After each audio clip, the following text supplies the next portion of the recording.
Guys, today I'm going to show you how you can rearrange your home screen in Samsung Galaxy M34.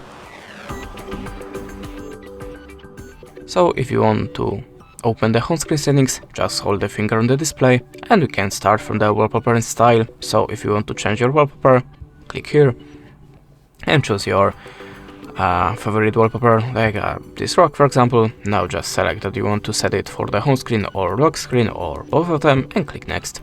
That's it, we have a new wallpaper. If you want to change the colors of the system accent, just tap on the color palette and now you can set the new colors of your system.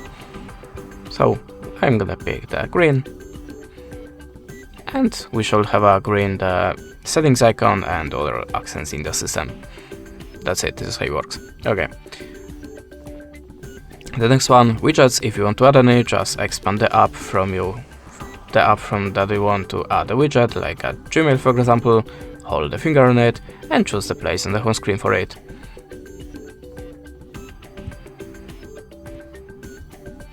If you want to resize the widget, just hold the finger on it and use the edge for that to change the size of the widget. If you want to remove that, hold the finger and choose remove. That's it.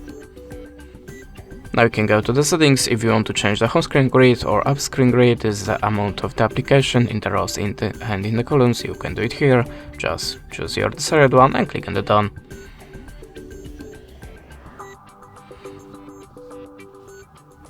And I think it's... okay, there is an option to rotate the home screen in the landscape mode, so if you want to use the home screen in this orientation, just switch on it here. If you want to make a folder, just hold any app and drop onto another. Now we can open this folder to change the name of it, or just change the color of the folder.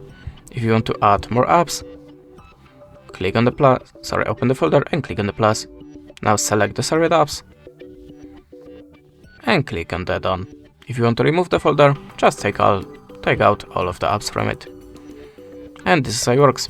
Thanks for the watching, leave us a like or a comment, and goodbye.